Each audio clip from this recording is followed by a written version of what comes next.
Police released body cam footage of Keith Scott shooting. Police in Charlotte, North Carolina, have released officer body cam and dash cam footage of a controversial shooting of a black man on Tuesday.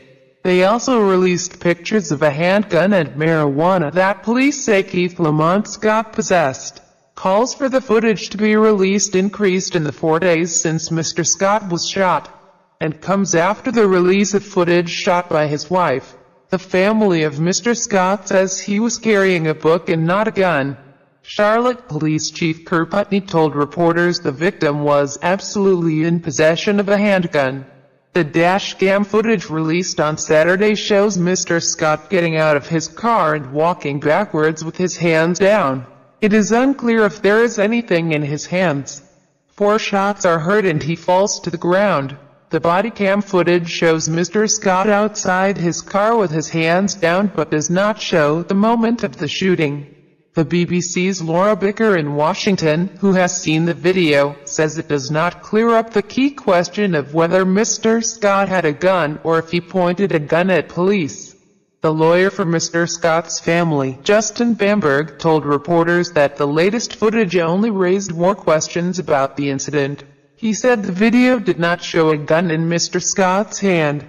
Speaking at a press conference earlier, Mr. Putney released the first specific details from police on a case that has been mired in controversy and uncertainty. Mr. Putney said Mr. Scott, 43, was in possession of marijuana and that he had committed another crime, which the police chief would not elaborate on. He said that the officers who confronted Mr. Scott were conducting surveillance when they spotted marijuana in the victim's car and subsequently saw a gun. In a video released on Friday, filmed by Mr. Scott's wife, she can be heard telling officers repeatedly that he does not have a weapon. Mr. Putney said that the bodycam footage contained no definitive visual evidence that Mr. Scott had a gun and pointed it at officers, but that police were satisfied he did. 2 videos have been made public, one filmed by an officer's bodycam and another by a patrol vehicle dashcam. Mr. Putney said that the officer who shot Mr. Scott was not wearing a bodycam, because not all Charlotte police tactical teams wore them. The officer who fatally shot the father of 7 was identified as Brentley Vinson, who is also African American.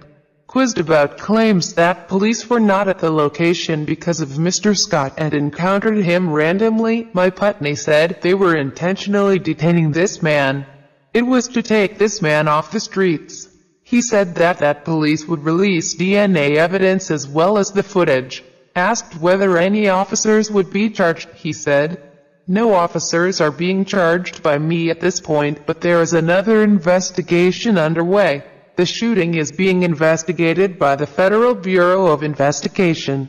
Mr. Scott's mother, Vernita Scott Walker, told South Carolina broadcaster WCSC he was probably reading the Quran. She said he read the Islamic holy book every day, often while waiting for his son to get off the bus. Mr. Scott's family claimed that he suffered from a brain injury brought on by a motorbike accident. Critics have accused Charlotte authorities of a lack of transparency over the delay in releasing the footage compared with the swift action taken after a police shooting in Tulsa, Oklahoma, where a white officer has been charged.